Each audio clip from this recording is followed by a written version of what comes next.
کلکتہ سے کہتے ہیں جی مجبوری میں پیسوں کا سوال کر سکتے ہیں؟ مجبوری میں سوال کرنا کیسا ہے؟ مثلاً کسی کی بچی کا نکاح ہونے والا ہے اور بظاہر کوئی انتظام نہیں ہو سکا، تو ایسے وقت میں لوگوں سے سوال کرنا کیسا ہے؟ محمد ریحان صاحب، پہلی بات تو یہ ہے کہ بچی کا نکاح ہے تو اس میں بچی کا تو یا باپ کا تو کوئی خرچہ ہی نہیں ہوتا، سارے خرچے تو اس بچی کے ہونے والے شوہر پر ہیں۔ نکاح کے موقع پہ ایک مہر کا خرچہ ہوتا ہے، نان نفقے کا خرچہ ہوتا ہے، چھواروں کا خرچہ ہوتا ہے، اور دلہن کے کپڑے بنا کے دینا، کیونکہ نان نفقے میں داخل ہے یہ چیز، تو یہ تو سب چیزیں شوہر کے ذمے ہیں۔ تو یہ عجیب ہی ہمارے معاشرے میں ایک انتہائی بری رسم چل پڑی ہے کہ لڑکی کا باپ لوگوں سے پیسے مانگتا پھر رہا ہوتا ہے کہ جی میری بچی کی شادی ہے، تو جس کے گھر رخصت ہو کے جا رہی ہے نا وہ اس کے ذمے ہے یہ۔ لڑکا مانگے تو سمجھ میں آتا ہے، لڑکی والے پتہ نہیں کیوں مانگ رہے ہیں۔ بہرحال جاہلانہ رسم ہے، اس کے خلاف آواز اٹھانی چاہیے، اس کو ختم کرنا چاہیے اس بری رسم کو۔ لیکن اگر واقعی کوئی خرچہ آ رہا ہے جاہلانہ رسم کی وجہ سے ہی آ رہا ہو، دباؤ میں آیا ہوا وہ آدمی، تو پھر سوال کرنے کا ایک اصول یہ ہے کہ جس کے پاس بنیادی ضرورت کے پیسے ہوں اس کے لیے سوال کرنا حرام ہے۔ آپ کے پاس 2 وقت کھانے کی روٹی کے پیسے ہیں، آپ کے پاس سر چھپانے کی جگہ ہے، آپ کے پاس جو ہے وہ کوئی خطرناک قسم کی بیماری آ گئی لیکن اس کے علاج کے پیسے آپ کے پاس ہیں، تو پھر آپ کے لیے سوال کرنا حرام ہے۔ یہاں تک کہ فقہاء نے لکھا ہے کہ اگر کسی کے پاس 2 وقت کا کھانا نہیں ہے لیکن کمانے کی طاقت ہے تو اس کے لیے بھی سوال کرنا حرام ہے۔ نبی صلی اللہ علیہ وسلم نے فرمایا جس نے لوگوں کے سامنے ہاتھ پھیلایا نا، بھیک مانگی، کل قیامت کے دن اس کے چہرے پہ گوشت نہیں ہوگا، کیونکہ اس نے اپنے چہرے کو لوگوں کے سامنے ذلیل کیا، تو اللہ اس کے چہرے سے گوشت چھین لیں گے، تاکہ کیونکہ چہرے پر گوشت نہ ہو تو بے رونق ہو جاتا ہے چہرہ، تو اس لیے حتی الامکان مانگا نہ جائے۔ لیکن اگر یہ خطرہ ہے کہ آپ نے بچی کو کچھ پیسے نہ دیے، جہیز نہ دیا، تو آگے سسرال میں جا کے برباد ہو جائے گی، سسرال والے اس کا گھر تباہ کر دیں گے، تو یہ بھی پھر ایک قسم کی ضرورت ہے۔ تو ایسے موقع پہ اگر اپنے پاس کوئی بھی گنجائش بالکل بھی نہیں ہے تو کوشش تو یہی کریں استغنا کا معاملہ کریں، نہ مانگیں۔ لیکن اگر کسی نے مانگ لیا تو اللہ سے امید ہے کہ انشاءاللہ وہ گنہگار نہیں ہوگا۔ والدین پر اولاد کی شادی کی کوشش فرض ہے کیا؟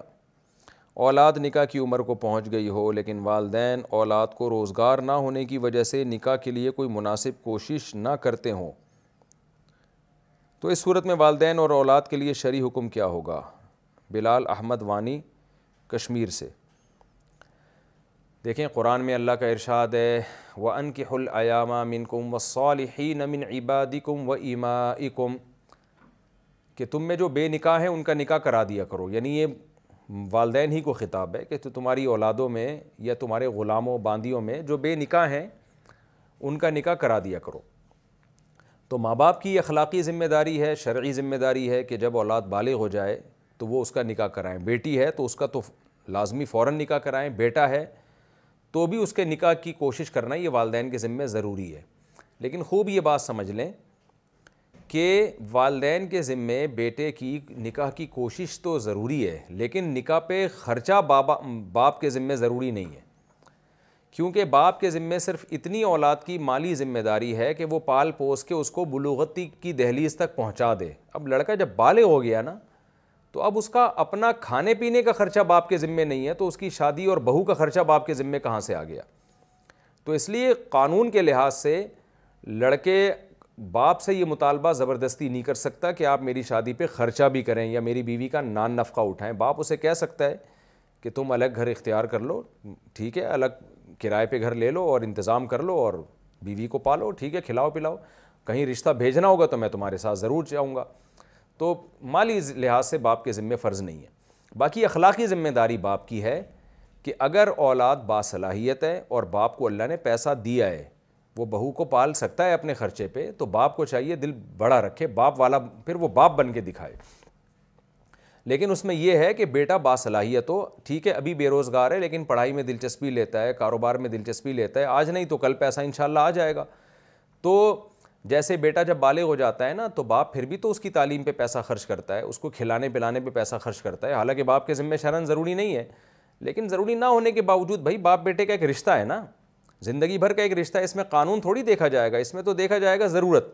کوئی بات نہیں یار، بے روزگار ہے تو بیٹا میں کھلاتا ہوں، جیسے کہ ہمارے خاندانوں میں سب کھلا رہے ہوتے ہیں، بیٹے بالغ ہو جاتے ہیں پھر بھی ابا کھلا رہے ہوتے ہیں. تو میری تو جب تک جو ہے نا ماہانہ آمدن شروع نہیں ہوئی تھی، ہمارے ابا ہی کھلاتے رہے ہمیں، سب کے ابا کھلاتے ہیں، تو کھلانا بھی چاہیے، اخلاقی ذمہ داری ہے. تو اسی طرح جیسے باپ اخلاقی ذمہ داری اپنی پوری کرتا ہے، بچے کو کھلاتا ہے پلاتا ہے، ساری زندگی اس کا خیال کرتا ہے، اور بچے بھی کرتے ہیں جب ان کی ارننگ شروع ہو جاتی ہے تو وہ پھر باپ پہ دل کھول کے خرچ کرتے ہیں. تو ایسے ہی بچے میں اگر صلاحیت ہے، باپ کا یہ خیال ہے کہ میں اس کی شادی کروں گا تو یہ اپنی بیوی کی ذمہ داری بھی پوری کرے گا جتنی کر سکتا ہے، اور یہ جاب بھی تلاش کرے گا، پڑھائی میں دلچسپی بھی لے گا، یہ ہاتھ پہ ہاتھ رکھ کے بیٹھ نہیں جائے گا. ایک اچھا خاندانی بچہ پیدا ہوا ہے، مارکیٹ میں آیا اس دفعہ، بہت اچھا بچہ جسے کہتے ہیں، تو پھر باپ کو چاہیے کہ اپنے خرچے پہ بیٹے کی شادی کرا دے، کیونکہ اس کا فائدہ باپ کو بھی ہے. اس کے گھر میں بہو آئے گی جو بیٹیوں کی طرح ہوگی. آج کل بہویں سسر کی خدمت کیوں نہیں کرتی؟ ان کو پتہ ہے سسر کا ایک دھیلا بھی خرچ نہیں ہوتا. تو جب وہ دیکھے گی کہ مجھے بھی اور میرے میاں کو بھی ہمارے سسر پال رہے ہیں، تو وہ سسر کو اپنا باپ سمجھ کے اس کی خدمت بھی کرے گی. کچھ نہ ہوا تو آگے اولاد ہوگی تو وہ باپ کے لیے پوتا ہوگا نا، پوتا یا پوتی ہوگی، تو آپ اس سے دل بہلائیں گے. آپ کو بڑھاپے کا ایک اچھا کہ جو ہے نا ایک انٹرٹینمنٹ کے لیے کھلونا مل جائے گا. دادا دادی نانا نانی کے لیے پوتے نواسوں سے بہتر تو انٹرٹینمنٹ کی کوئی چیز ہے نہیں. آپ دیکھ لیں نا، یورپ میں انگریز بڈھے گڑیاں پال رہی ہیں آج کل، بڑھیاں، تو انگریز بڈھے بڑھیاں بیچاری وہ بڑھیاں پال رہی ہیں آج کل. تو باپ اگر اپنے بیٹے کی جلدی شادی کرا دے گا تو جوانی میں دادا بن جائے گا، جوانی میں نانا بن جائے گا، یہ سارے فائدے باپ کو بھی حاصل ہوں گے. تو وہ بچے جو ہے نا، دادا تو دادا ہوتا ہے، آپ کو پتہ ہے، وہ تو باپ سے بھی زیادہ ویلیو ہوتی ہے اس کی. تو باپ کا بھی فائدہ ہے، لیکن بس پتہ نہیں کس نے کیا پٹیاں پڑھا دی ہیں. تو اگر بچہ باصلاحیت ہے تو ابا کو چاہیے اپنے خرچے پہ اس کی شادی کر دیا کریں. لیکن اگر بچے میں صلاحیت نہیں ہے یا خطرہ ہے تو پھر کبھی یہ حماقت نہ کریں، کیونکہ میرے علم میں ایسے لوگ ہیں کہ انہوں نے بیٹا بالغ ہوا، بھی کماتا نہیں تھا، تو بیٹے کی شادی اپنے خرچے پہ کرا دی. بیٹا کو جب پتہ چلا کہ ماشاءاللہ ساری ذمہ داری تو میری بیوی کی ہمارے ابا نے اٹھائی ہوئی ہے، تو تھوڑے دنوں میں وہ پوستی بن کے چرسیوں کے بھی ریکارڈ توڑ دیے. اس نے پڑا رہتا ہے 12 گھنٹے سارا دن. باپ جو ہے نا وہ پھر بچے اسپیڈ سے پیدا کر رہا ہے، ذمہ داری ایک نہیں اٹھا رہا، اور میرا بیان سن کے بچوں کو فوکس کیا ہوا ہے. بچوں کی اسپیڈ زبردست، ہر سال نیا ماڈل مارکیٹ میں آ رہا ہے. وہ دادا کی جو ہے نا ٹینشن بڑھا دی اس نے. دادا پوتوں کو بھی پال رہا ہے، پوتیوں کو بھی پال رہا ہے، بہو کو بھی پال رہا ہے، اور یہ صاحب پڑے ہوئے ہیں. اب یہ صرف ایک جو ہے نا ایک پروڈکشن مشین بن چکے ہیں یہ مارکیٹ میں. ذمہ داری اٹھانے کے لیے تیار نہیں ہے. ایک فیکٹری لگا لی انہوں نے بچوں کی، اور دوسری شادی کی باتیں بھی کر رہے ہیں. ایسے بھی داماد ہیں، ایک دھیلا نہیں کما رہے، سارا خرچہ سسرال اٹھا رہا ہے، بچے بھی اسپیڈ سے آ رہے ہیں، اور پھر میرے سامنے آ کے باتیں کرتے ہیں میں دوسری شادی بھی کر رہا ہوں. وہ سمجھتے ہیں میں اس سے خوش ہوں گا. تو اس قسم کی مارکیٹ میں اگر کوئی چیز آئی ہوئی ہے، اس ٹائپ کا داماد ہے یا اس ٹائپ کا آپ کا بیٹا ہے، تو میرے بھائی اس کو پہلے سے اندازہ لگا لو، اس کو دوسری پہلی بھی نہیں کرنے دو، دوسری تو بہت دور کی بات ہے. تو پھر ابا کو چاہیے، اس قسم کا بیٹا اگر ہے تو ابا کو پتہ ہوتا ہے میرا بچہ ذمہ دار ہے یا نہیں ہے، تو پھر اس کی شادی اپنے خرچے پہ نہ کرائیں. اس کو بولیں بھائی بیٹا تو بڑا ہو گیا ہے، اب تو شادی کر، جہاں رشتہ بولے گا میں لے کے جاؤں گا، لیکن شادی تیرے خرچے پہ ہوگی. تو الگ گھر کا انتظام کرے گا، گیس بجلی کے بل کا انتظام کرے گا، بہو کو کھلانے کا انتظام تیرے ذمہ ہوگا. تو اپنی ذمہ داری پوری کر، مجھے دکھا جیسے تو پوری کرتا ہے، تو میں پھر باپ ہونے کے ناطے تیرا ساتھ بھی دوں گا انشاءاللہ. اور دل میں یہ باپ نیت کر لے کہ یہ اپنی ذمہ داری پوری کرے، تو کچھ تعاون کی ضرورت پڑی تو میں اپنا پیسہ بھی خرچ کروں گا اپنی اولاد پر. تو اس طرح سے ہنسی خوشی زندگی گزرے گی. میاں بیوی کا ویڈیو کال پر ایک دوسرے کا برہنہ جسم دیکھنا، یہ سوال اگرچہ حیا کے خلاف ہے لیکن بہت زیادہ پوچھا جاتا ہے یہ سوال، تو اس لیے میں بیان کر رہا ہوں. میں سعودی عرب میں رہتا ہوں، میری زوجہ پاکستان میں رہتی ہیں، ہم ویڈیو کال کرتے ہیں، تو اگر ویڈیو کال میں ہم ایک دوسرے کا جسم دیکھیں تو کیا یہ جائز ہے یا نہیں، اس میں کوئی گناہ تو نہیں ہے؟ ایک صاحب نے پوچھا ہے سعودی عرب سے. یہ سوال بہت سارے لوگ پوچھتے ہیں کہ میاں بیوی ایک دوسرے سے دور ہوتے ہیں، ان میں ایک شہوت پیدا ہو چکی ہوتی ہے، خواہش بھڑک رہی ہوتی ہے، تو اپنی خواہش کی تکمیل کے لیے پھر شوہر اکثر مطالبہ یہ شوہروں کی طرف سے ہوتا ہے، وہ بیوی کو بے لباس ہونے کا کہتے ہیں. تو دیکھیں جائز تو ہے، میاں بیوی ایک دوسرے کو دیکھ سکتے ہیں، ایک دوسرے سے فائدہ اٹھا سکتے ہیں، اللہ نے ایک دوسرے کے لیے حلال کیا ہے. لیکن مسئلہ یہ ہے کہ جب وہ فزیکلی ایک دوسرے سے اتنا دور ہیں تو اس سے فائدہ کیا ہوگا؟ اس سے تو اور شہوت بھڑکے گی، اور اس کو پورا کیسے کریں گے؟ سعودی عرب میں ایک آدمی بیٹھ کر اپنی بیوی کو اسکائپ پہ دیکھ رہا ہے، نیوڈ حالت میں دیکھ رہا ہے، تو جذبات بھڑکیں گے نا اس سے۔ اب وہ جذبات کی تکمیل کیسے ہوگی؟ یا تو وہ ہاتھ کے ذریعے اپنی تکمیل کریں گے، یہ بھی حرام ہے، یا وہ شوہر جب ایک دماغ اس کا خراب ہوگا تو ادھر ادھر زنا کی طرف مائل ہوگا۔ بیوی قریب میں ہوتی تو چلو اپنی خواہش اس سے پوری کر لیتا، وہ تو پھر ایک دوسرے کی خواہش کو بھڑکانے کے لیے کچھ بھی طریقہ اختیار کریں وہ جائز ہے، لیکن دور ہیں تو وہ خواہش بھڑکا کے اس کی تکمیل کیسے ہوگی؟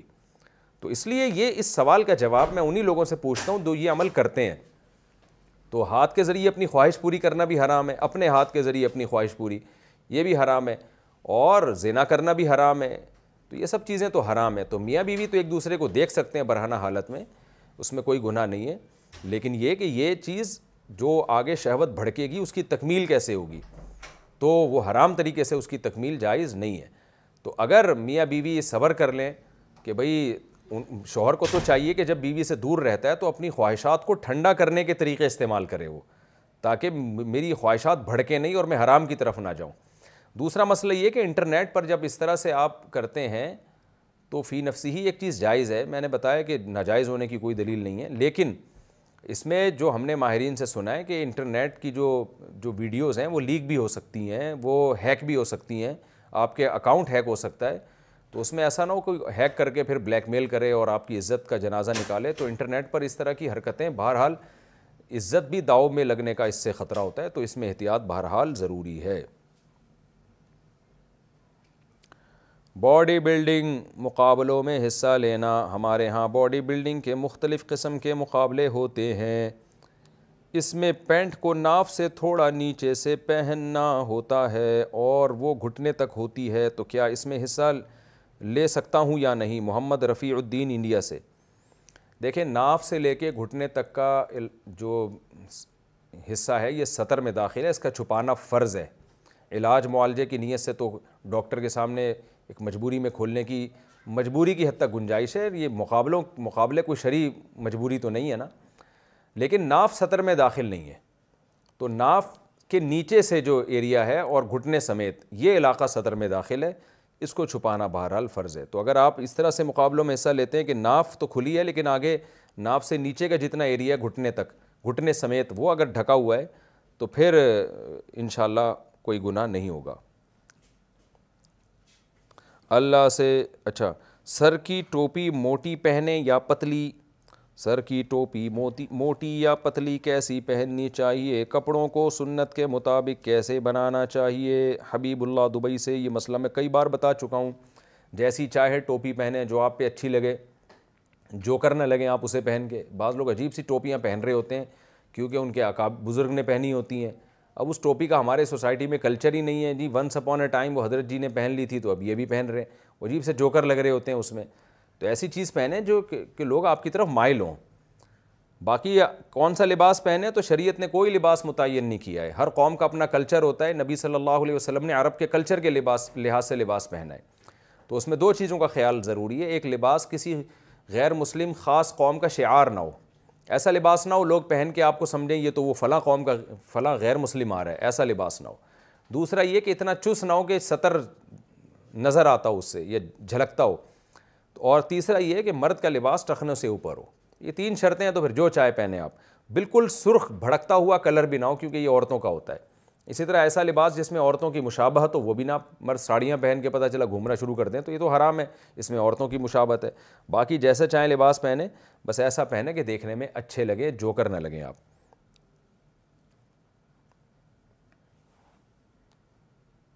نماز کے فرض، واجب اور سنت میں فرق۔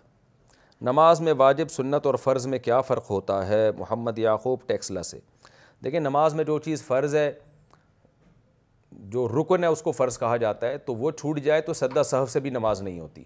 جو نماز کے واجبات ہیں وہ ہیں کہ جن کے چھوٹنے سے سجدہ سہو سے نماز ہو جاتی ہے، اور جو نماز کے جو سنتیں ہیں وہ اگر چھوٹ جائیں تو سجدہ سہو بھی ضروری نہیں ہے، گناہ بھی نہیں ملتا، نماز بھی ہو جاتی ہے۔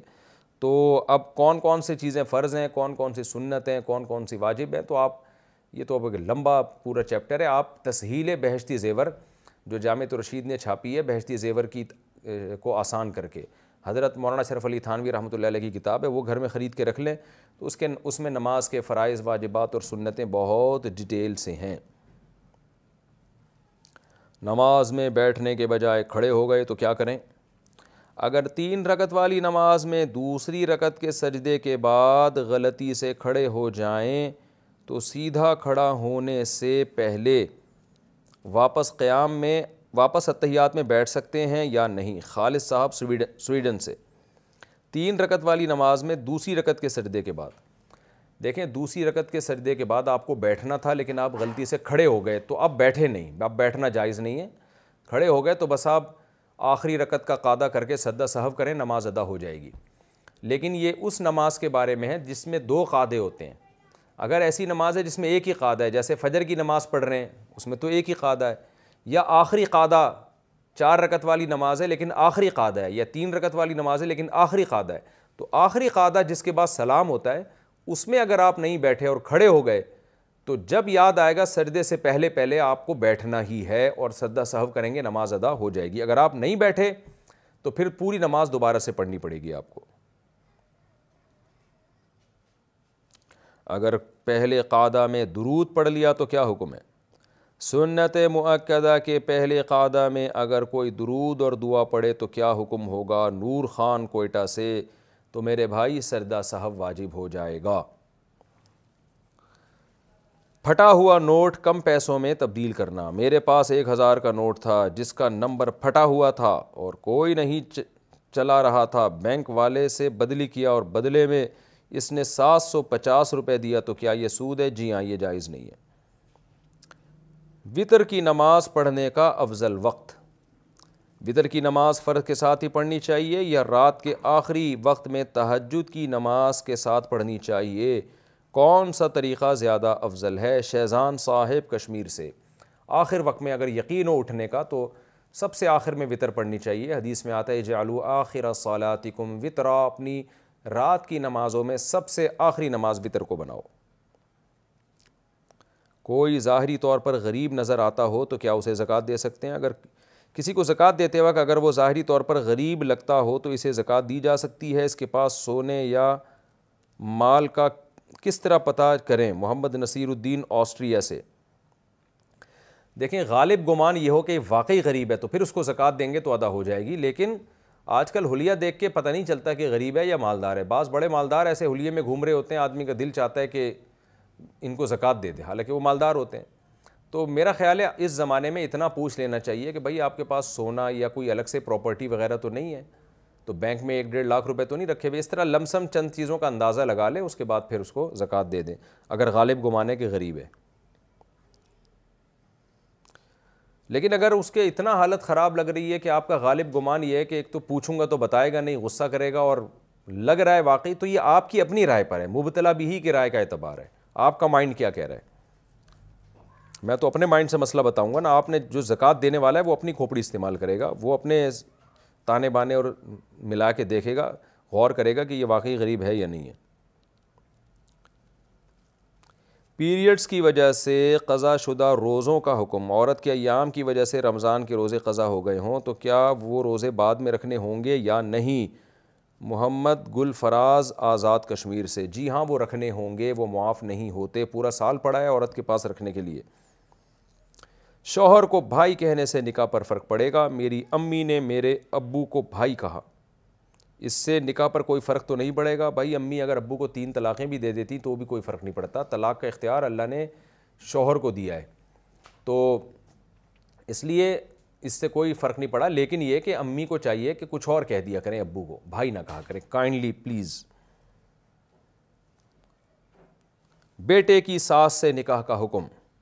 اگر بیٹے کی ساس بیوہ ہو گئی ہو تو کیا بیٹے کا باپ اس کی بیوہ ساس سے نکاح کر سکتا ہے؟ عبداللہ بیگ کشمیر سے۔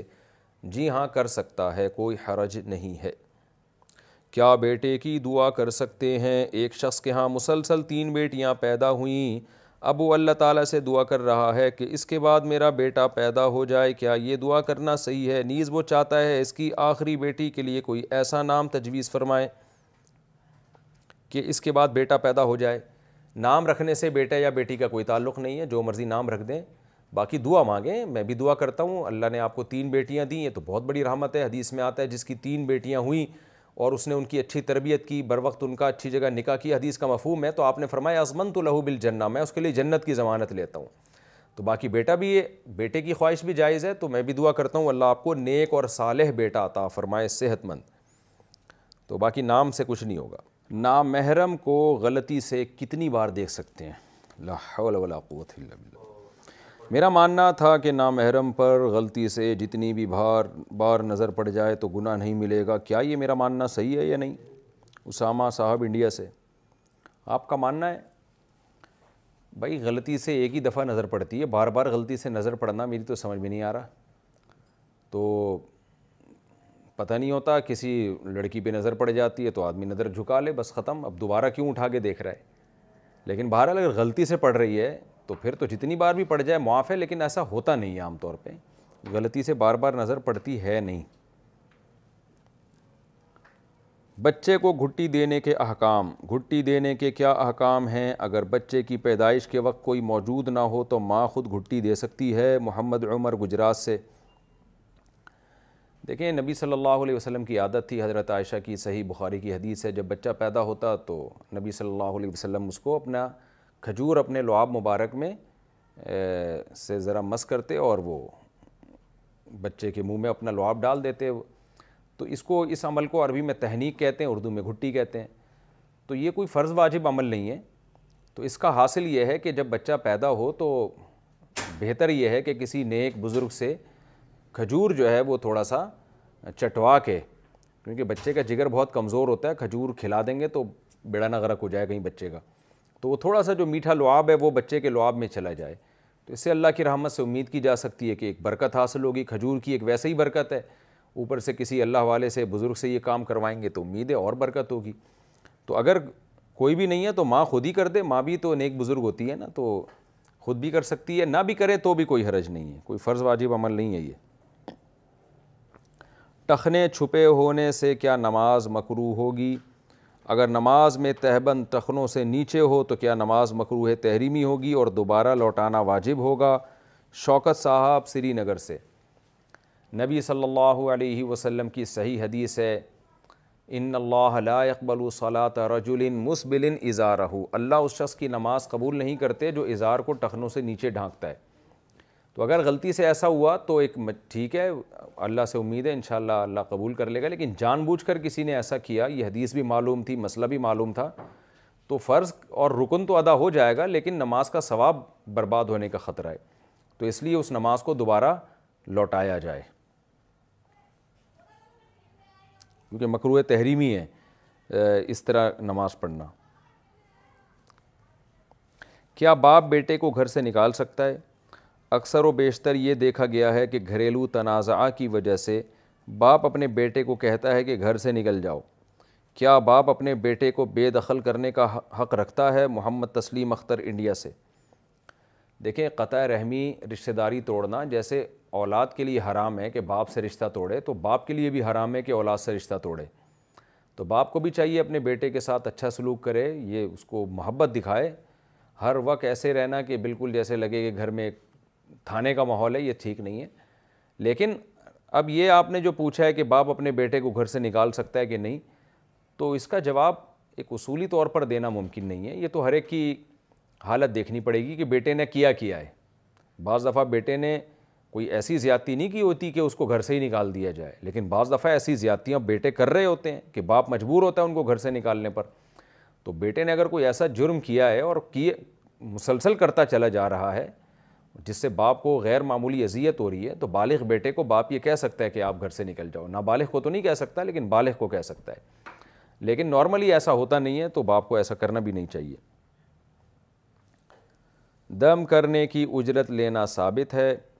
حضرت ابو سعید خدری رضی اللہ تعالی عنہ نے سانپ کے ڈسے ہوئے پر دم کیا تھا تو حضور صلی اللہ علیہ وسلم نے فرمایا تھا کہ یہ بہترین اجرت ہے، کیا یہ بات صحیح ہے؟ جی، حضرت ابو سعید خدری رضی اللہ تعالی عنہ نے دم کیا تھا اور اس کی اجرت بھی لی تھی، اور نبی نے فرمایا بہترین اجرت ہے، لیکن میں بار بار یہ بات بتاتا ہوں کہ دم کرنے کی اجرت جو آج کل لی جا رہی ہے نا، یہ الو بنانے کی اجرت لی جا رہی ہے، دم کرنے کی نہیں لی جا رہی۔ دم تو دیکھیں کسی سے بھی کروا لیں، مسجد کے مولوی صاحب ہیں ان سے کہیں سورہ فلق سورہ ناس پڑھ کے پھونک لگا دیں، وہ بھی پھونک لگا دیں گے، تو اپنا جو ٹائم انہوں نے خرچ کیا اس کے پیسے بھی لے سکتے ہیں وہ۔ لیکن یہ آج کل اس کے کچھ لوگ پروفیشنل سمجھے جاتے ہیں کہ ان کو دم کرنا آتا ہے، یہ بڑے ایکسپرٹ ہیں، بڑے ماہر ہیں، تو وہ اس کو جو ہے نا لوگ پتہ نہیں کیا سمجھ، وہ ان کو اس چیز کے پیسے دے رہے ہوتے ہیں، اس میں وہ دھوکہ دے رہے ہوتے ہیں۔ تو کوئی بھی دم کر دے، آیت الکرسی پڑھ لے، کوئی بھی نیک آدمی مسجد کے امام ان سے کروا لیں، یا کوئی بھی آپ کے خاندان میں بزرگ ہو نیک ہو اس سے کروا لیں، آیت الکرسی سورہ فلق سورہ ناس پڑھ کے دم کرے گا، انشاءاللہ فائدہ ہوگا، اور جو ٹائم وہ خرچ کر رہا ہے اس کے پیسے بھی لے سکتے ہیں وہ۔ لیکن آج کل جو پروفیشنل بیسس پہ یہ کام ہو رہا ہے نا، یہ ڈرامے باز لوگ ہیں، اور یہ ایسے شو کرتے ہیں جیسے ہمارے دم میں دمادم ہو جائے گا، تو یہ دھوکہ دے کے پیسے لے رہے ہوتے ہیں، تو ان کی اجرت کو میں حلال نہیں سمجھتا۔ نماز میں صورتیں کس ترتیب سے پڑھیں؟ فرض نماز میں پہلی رکعت میں جو صورت پڑھی ہو اور دوسری رکعت میں اس کے متصل بعد والی صورت پڑھنی چاہیے، یا اس سے آگے کہیں سے بھی پڑھ سکتے ہیں؟ مثلاً پہلی رکعت میں الم تری کیف پڑھی تو دوسری رکعت میں سورہ قریش پڑھنی ہوگی، یا آگے کوئی بھی صورت پڑھ سکتے ہیں؟ شیزان صاحب کشمیر سے۔ دیکھیں جو چھوٹی چھوٹی صورتیں ہیں نا، والضحیٰ واللیل اذا سجا سے جو چھوٹی صورتیں شروع ہوتی ہیں، تو ان میں بہتر یہی ہے کہ ایک رکعت میں اگر آپ نے ایک صورت پڑھی تو اگلی رکعت میں یا تو اس کے فوراً بعد والی صورت پڑھ لیں، اور اگر بعد والی پڑھنی ہے تو کم از کم 2 صورتوں کا فاصلہ رکھیں، یہ بہتر ہے۔ بہتر کی وجہ بھی بالکل واضح ہے کہ آپ درمیان سے ایک صورت چھوڑ کے چلتے ہیں تو ایسے جیسے ایک نوعیت کا اعراض لازم آتا ہے کہ آپ کو ایک اس صورت سے پتہ نہیں کیا مسئلہ تھا جو اتنی سی صورت آپ نے چھوڑ دی، لیکن یہ کوئی حلال حرام کا مسئلہ نہیں ہے، جائز بالکل ہے، بہتر اور نہ بہتر کا مسئلہ ہے۔ تو اگر کوئی امام پہلی رکعت میں آیت الم تری پڑھتا ہے، دوسری رکعت میں لإیلاف قریش چھوڑ کے ارأیت الذی پڑھتا ہے، تو یہ بھی بالکل جائز ہے، لیکن بہتر یہی ہے کہ امام صاحب کو چاہیے کہ دوسری میں لإیلاف قریش ہی پڑھ لیں، یہ زیادہ بہتر ہے۔ اور اگر نہیں پڑھنی علم تو پھر ارأیتا کے بعد والی جو صورت ہے نا انا اعطیناک، وہ پڑھ لیں، 2 صورتوں کا فاصلہ رکھیں، لیکن یہ کوئی حلال حرام فرض واجب کا مسئلہ نہیں ہے، بہتر ہے۔ تبلیغ فرض عین ہے یا فرض کفایہ؟ قرآن میں آتا ہے جی وَلْتَكُمْ مِنْكُمْ أُمَّةٌ يَدْعُونَ إِلَى الْخَيْرِ، تم میں ایک امت ایسی ہونی چاہیے جو لوگوں کو خیر کی طرف بلائے، ایک جماعت ایسی ہونی چاہیے۔ اس آیت میں دعوت و تبلیغ کو فرض کفایہ کہا گیا ہے، کیا کسی شہر میں دعوت و تبلیغ کا کام نہ ہونے سے سارے شہر والے گناہگار ہوں گے؟ نور محمد مکہ مکرمہ سے۔ دیکھیں ایک جماعت تو ایسی ہونی چاہیے جو نہی عن المنکر ہی میں لگی ہو، جیسے کہ اس قرآن کی اس آیت سے پتہ چلتا ہے، تو یہ اس معنی میں تو فرض کفایہ ہے، اور اس میں سب سے پہلا مصداق ہے علماء۔ علماء پر تو سب سے زیادہ فرض ہے دعوت اور تبلیغ کا کام، چاہے وہ کسی بھی طرح سے کر رہے ہوں، لیکن نہی عن المنکر کے خلاف محنت کرنا اور نیکی کو دنیا میں پھیلانا، یہ سب سے پہلی ذمہ داری ہے علماء کی۔ ان پر تو یہ فرض کفایہ نہیں بلکہ فرض عین ہے، کیونکہ ان کی ذمہ داری پہلے ہے۔ اس کے بعد عامۃ المسلمین کا طبقہ ہے، تو اگر عامۃ المسلمین پر کوئی گناہ اگر وہ دیکھ رہے ہوں، تو ان کو اگر روکنے کی قدرت ہو اور امید ہو کہ ہمارے روکنے سے گناہ رک جائے گا، تو بھی ان پہ فرض ہے کہ وہ اس موقع پہ نہی عن المنکر کا کام کریں، اگر نہیں کرتے گناہگار ہوں گے۔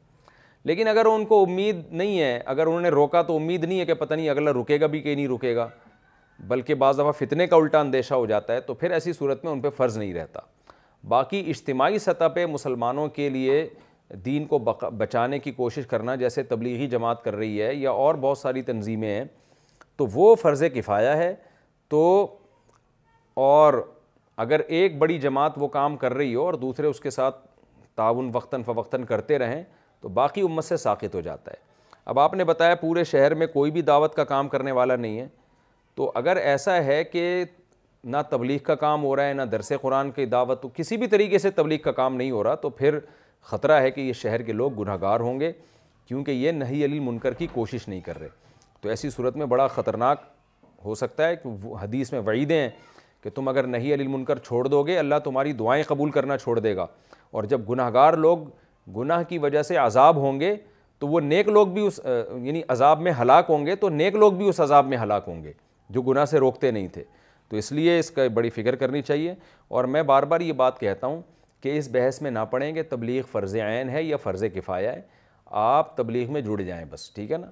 ثواب ملنے کا تو یقین ہے نا کہ انشاءاللہ ثواب ملے گا، کیا صبح ناشتہ کرنا فرض عین ہے یا فرض کفایہ ہے؟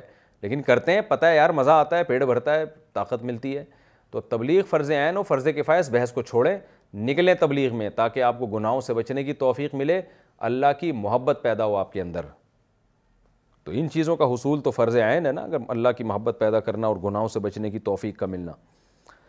شرٹ پر تصویر ہو تو نماز کا حکم، اگر شرٹ میں تصویر ہو تو اس سے نماز ہو جائے گی۔ محمد صالح گھوٹکی سے، اگر شرٹ پر سامنے کی جانب جاندار کی تصویر ہے، چہرے کی تصویر ہے، چاہے جانور کی ہو یا انسان کی، اور وہ تصویر بالکل واضح نظر آ رہی ہے، زمین پہ رکھے ہو تو اوپر سے کھڑے ہو کر دیکھیں تو بھی نظر آتی ہو، بالکل واضح تصویر ہو، تو پھر اس میں نماز مکروہ تحریمی ہے، نماز واجب الاعادہ ہے، اس میں نماز نہیں ہوگی، یعنی اس معنی میں نہیں ہوگی کہ دوبارہ لوٹانا واجب ہو جائے گا۔ امام سے چپقلش ہو تو کہ اس کے پیچھے نماز ہو جائے گی۔ اگر کوئی آدمی اپنے محلے کے امام سے کسی ذاتی ناراضی کی وجہ سے ناراض ہے تو اس امام کے پیچھے نماز پڑھنا کیسا ہے؟ ابو حکمت کشمیر سے، دیکھیں فرض نماز جماعت سے چھوڑنا جائز نہیں ہے، محلے کی مسجد میں جماعت سے نماز پڑھنا فرض ہے، چاہے امام آپ کو اچھا لگے یا نہ لگے، امام سے آپ کے تعلقات اچھے ہوں یا اچھے نہ ہوں۔ امام سے تعلقات خراب ہونے کی سزا اپنے آپ کو دینا اور جماعت کی نمازیں چھوڑ دینا اور شریعت کا حکم چھوڑ دینا، یہ کہاں سے جائز ہے؟ تو امام پسند آئے نہ آئے، آپ نے مسجد کے محلے میں جا کے جماعت سے نماز پڑھنی ہے۔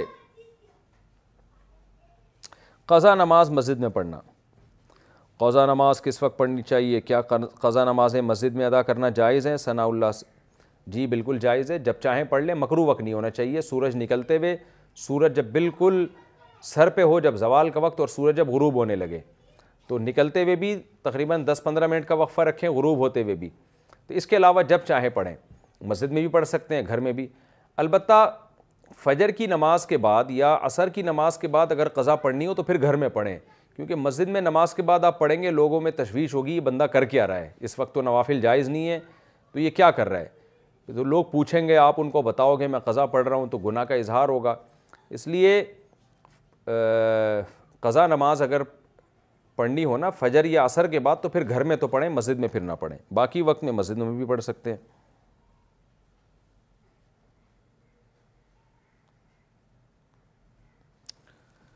خواتین ڈینٹسٹ کا مردوں کا علاج کرنا، خواتین ڈینٹسٹ اگر کسی ہاسپٹل میں کام کریں جہاں انہیں مرد اور عورت دونوں کا علاج کرنا پڑے تو ان کی انکم حلال ہوگی یا حرام؟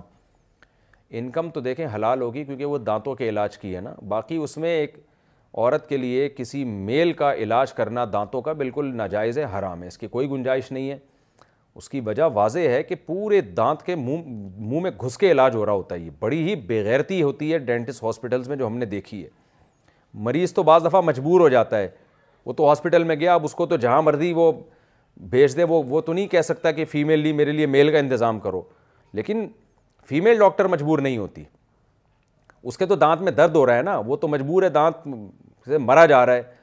بعض دفعہ انسان کا اثر ہوتا ہے، وہ ڈاکٹر کو کہہ دے یا ہاسپٹل کی انتظامیہ کو کہہ دے کہ میرے لیے میل ڈاکٹر کا انتظام کرو، تو پھر تو اس پر واجب ہے کہ وہ میل ڈاکٹر کا انتظام کروائے، میل پیشنٹ فیمیل سے علاج نہ کروائے، یعنی دانتوں کا۔ وجہ اس کی واضح ہے کہ وہ بالکل ایسے نا منہ کے قریب آ کے پورا اندر گھس رہے، اس سے زیادہ مرد اور عورت کا اختلاط ممکن ہی نہیں ہے۔ لیکن عام طور پر سنوائی ایک نارمل آدمی کی جو زیادہ پاورفل نہ ہو، اس کی سنوائی ہوتی نہیں ہے ہسپتالوں میں۔ وہ دانت کے درد سے تکلیف میں ہے، وہ جا کے کہے گا میرے لیے میل ڈاکٹر کا انتظام کرو، تو اسپتال والے بولیں گے پتلی گلی سے نکل یہاں سے، ہم تیرے لیے الگ سے میل کا انتظام کریں اور تیری بیوی کے لیے فیمیل کا اتنا ٹائم نہیں ہمارے پاس۔ تو اس لیے پیشنٹ کے لیے تو کسی حد تک مجبوری ہے، وہ درد ہو رہا ہے، اس کو مجبور ہے، کوئی دوسرا ہاسپٹل نہیں ہے، تو اس میں بھی پھر اس پر یہ واجب ہے کہ وہ ایک دفعہ کم از کم بول لے کہ بھائی میرے لیے میل ڈاکٹر کا انتظام کرو، ہو جائے تو ٹھیک ہے، نہیں ہو تو پھر مجبوری ہے، لیکن پھر وہ ہے کہ وہ علاج ہی کو فوکس کرے، اپنے آپ کو فتنے میں نہ ڈالے۔ لیکن لیڈی ڈاکٹر بہرحال مجبور نہیں ہوتی، تو اس کے لیے بالکل ناجائز ہے کہ وہ میل پیشنٹ کا علاج کرے دانتوں کا۔ لیکن دیکھیں یہ باتیں ان کی سمجھ میں آتی ہیں جن کی نظر میں اللہ کی کوئی ویلیو ہے۔ آج کل جو ہمارے ماشاءاللہ ڈاکٹر مارکیٹ میں آ رہے ہیں، ان میں لبرلزم اتنا پھیل گیا ہے کہ میڈیکل سائنس کی اہمیت ہے ان کے دل میں، پیسے کی بھی ہے، اللہ تو ڈکشنری سے نکال دیا ہے۔ اللہ کیا کہتا ہے، اللہ کون ہے، یہ چھوڑو یار، یہ مولویوں کی باتیں ہیں، دقیہ نوسی، ترقی کرو، دانت کا علاج کرو، میل ہو فیمیل ہو، اس سے کوئی فرق نہیں پڑتا۔ تو اور اس میں جو ہے نا وہ مجھے یاد آتا ہے کہ شعیب علیہ السلام نے اپنی قوم سے کہا تھا نا وَاتَّخَذْتُمُوهُ وَرَاءَكُمْ ظِهْرِيًّا، قوم نے ان سے، شعیب علیہ السلام نے قوم سے کہا نا ناپ تول میں کمی نہ کرو، تو انہوں نے کہا بھائی تم عبادت کرو، اللہ اللہ کرو، تم کیا فضول باتیں کرتے ہو ہمارے سامنے، تو تم ہمارے قوم کے ہو اس لیے ہم نے برداشت کیا ہوا ہے۔ تو شعیب علیہ السلام نے کہا تھا کہ تمہیں قوم کا تو پھر بھی خیال ہے، اللہ کا بالکل بھی خیال نہیں ہے، اور تم نے اللہ کو تو پیچھے پھینک دیا ہے، بالکل اپنی پیٹھ کے پیچھے مسترد کر دیا ہے۔ تو آج ہمارا جو ایجوکیٹڈ طبقہ ہے نا، غریب طبقہ، پھر بھی کسی نہ کسی درجے میں اللہ کو مانتا ہے، آپ اس کے سامنے اللہ کی بات کریں ڈر جائے گا۔ ہمارا جو پڑھا لکھا طبقہ ہے نا، جو ہمارے سائنسدان بن رہے ہیں اور جو ہمارے یہاں ڈاکٹر بن رہے ہیں، جو زیادہ یا پیسہ جس کے پاس زیادہ آ گیا، سب کی بات نہیں کر رہا، خیر والے لوگ بھی الحمدللہ ڈاکٹروں میں ہم نے خود دیکھے ہیں، سائنسدانوں میں جو ملک کے سائنٹسٹ ہیں ان میں ہم نے دیکھے ہیں، اور تاجروں میں بھی دیکھے ہیں، لیکن میجورٹی کی بات کر رہا ہوں کہ جب پیسہ آیا، ایجوکیشن آئی، تو اللہ تو ان کی نظر میں کوئی ویلیو ہی نہیں ہے نا اللہ کی۔ ان کو بتایا جائے یہ پردہ فرض ہے اور یہ فرض ہے تو کہتے ہیں، ہنستے ہیں، ٹھٹھے مارتے ہیں کہ بھائی کیا مولویوں کی باتوں میں پڑے ہوئے ہو۔ تو اس لیے میں لیڈی ڈاکٹروں سے کہتا ہوں جو ڈینٹسٹ ہیں، آپ مردوں کا علاج کریں، اگر قیامت قائم نہیں ہوئی اور مر کے مٹی ہو کے ختم ہو گئے تو پھر تو بہت اچھی بات ہے، لیکن اگر قیامت قائم ہوئی اور خدا نے حساب لیا نا کہ اتنی بڑی بے شرمی اور بےہودگی آپ نے کیا سوچ کے کی ہے، تو پھر آپ تیار رہیں اس عذاب کے لیے۔ خدا آپ کو میڈیکل سائنس کی وجہ سے نہیں بخشے گا، خدا سب سے پہلے اپنے حکام دیکھے گا، میرے حکام کو فالو کیا یا نہیں کیا۔ تو انسانیت کی جان بچانا بھی بہت بڑی عبادت ہے، لیکن شرعی حدود میں رہ کے ہاں کہیں مجبوری ہو، پیشنٹ تڑپ رہا ہے اور کوئی میل ڈاکٹر کا انتظام ہی نہیں ہو رہا، پھر ایک مجبوری کے حکام بہرحال الگ ہوتے ہیں، لیکن نارملی عورت کو اس کی اجازت نہیں ہے۔ اور ہمارے جو لبرل لوگ ہیں نا آج کل، براڈ مائنڈڈ بھی بہت ضرورت سے زیادہ بن چکے ہیں یہ لوگ، یہ کہتے ہیں کچھ نہیں ہوتا ہے، ایکچولی انسان کی فیلنگس ہوتی ہیں، ٹوپی ڈرامہ بکواس بہت کرتے ہیں یہ۔ میں جانتا ہوں گھروں کے حالات، میں آپ کو بدگمان نہیں کر رہا، آپ کی کوئی بیوی اگر لیڈی ڈاکٹر ہے، مردوں کا علاج کرتی ہے، میں بدگمان نہیں کر رہا، لیکن میرے پاس معلومات جو ہیں وہ آپ کے پاس نہیں ہیں۔ اچھی عورتیں میل کا علاج کرتے کرتے گھس گئی ہیں، یعنی اس کے منہ کے اندر گھس گئی ہیں وہ، اور بھاگ گئی ہیں گھروں سے، اور مرد کو پتہ ہی نہیں ہوتا میری بیوی کیا کر رہی ہے۔ اور بہت سے میل ڈاکٹر خوبصورت لڑکیوں کا علاج کرتے کرتے زانی بن گئے ہیں، صبح و شام لڑکیوں سے زنا کر رہے ہیں، ان کی بیویوں کو پتہ ہی نہیں ہے۔ اور جب یہ بےغیرتی کا معیار تھوڑا اور زیادہ اوپر ہوتا ہے تو پھر مرد کو پتہ بھی ہوتا ہے میری بیوی کیا کر رہی ہے، لیکن وہ کہتا ہے کوئی بات نہیں، کمائی آ رہی ہے آنے دو۔ اور عورت کو پتہ ہوتا ہے میرا شوہر صبح و شام کیا کچھ زنا کر رہا ہے، کوئی بات نہیں، پیسہ آ رہا ہے آنے دو۔ تو یہ بےغیرتی کے الحمدللہ ٹاپ لیول پہ ہماری قوم جس طرف جا رہی ہے، تو کوئی بات نہیں، 10-15 سال میں بےغیرتی انشاءاللہ، یہ میں انشاءاللہ تنزیہ کہہ رہا ہوں، یہ عروج پر ہوگی۔ تو اس لیے جو اللہ سے ڈرنے والے لوگ ہیں وہ تو ان چیزوں کا خیال کرتے ہیں۔ تو ایک ہوتا ہے نا لیڈی ڈاکٹر سے ویسے علاج کرانا، اس میں تو انسان ریزرو ہوتا ہے، وہ ادھر بیٹھی آپ ادھر بیٹھے ہیں۔ یہ جو آج کل سیٹ اپ چل نکلا ہے نا ڈینٹسٹ کا، یہ تو بہت ہی خطرناک ہے۔ بالکل ڈینٹسٹ لیڈی ہے، وہ آپ کے بالکل اس کے یعنی قریب آ کے، آپ کے منہ کے قریب آ کے آپ کا علاج کر رہی ہوتی ہے۔ تو اور پھر اس پہ واقعات ہمیں سنائے جاتے ہیں کہ وہ تو اتنے عرصے سے علاج کر رہی ہے، وہ تو کسی فتنے میں مبتلا نہیں ہوئی۔ تو دیکھیں، فتنے میں مبتلا ہونے کے لیے ٹائم نہیں لگتا، پہلی بات تو یہ۔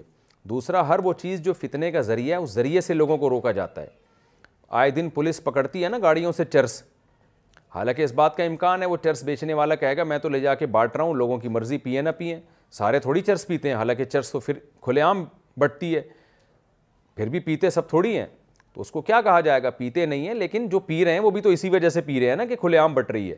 تو مجھے پتہ ہے ساری لیڈی ڈاکٹر زنا نہیں کرتی، سارے میل ڈاکٹر زنا نہیں کرتے، لیکن جو کر رہے ہیں وہ اسی بے حیائی کی وجہ سے تو کر رہے ہیں، اتنا فری ہونے کی وجہ سے تو کر رہے ہیں۔ تو سب پہ پابندی لگانی پڑے گی۔ جب ہمارے مذہب نے ایک چیز کو حرام قرار دے دیا تو اب ہمیں آگے جانے کی ضرورت ہی نہیں ہے۔ تو اس لیے